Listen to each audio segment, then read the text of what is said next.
And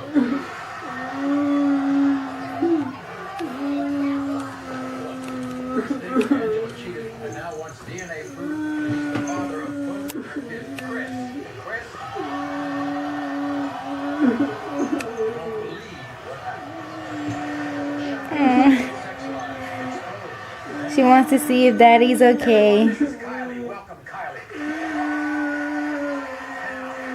Now, Kylie is here to uncover the truth Mary, about look. husband Eli's sex life. Past sex life and present sex life. See, Kylie suspects that Eli is. Why does it get blurry? Look.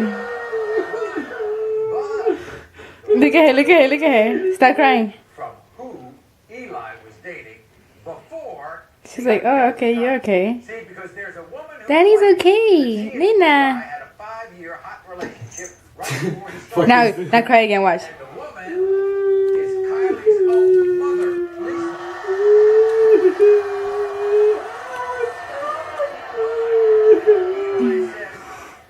Lisa. She's biting you. Kylie, look, Everybody start crying, start crying, start crying. When I first started dating Eli, Why does it get blurry? What the fuck? was the best. They never treated me better, and now he does. She's like, please nothing down. She's waiting for me to start crying, right? Yeah, go ahead. Told me that Eli and her were supposed to be together for 5 years. I was shocked. She told me because, I had to know. And I confronted Eli about my mom and her because he told me it was. Alright, stop, here. No, I'm fighting. My turn.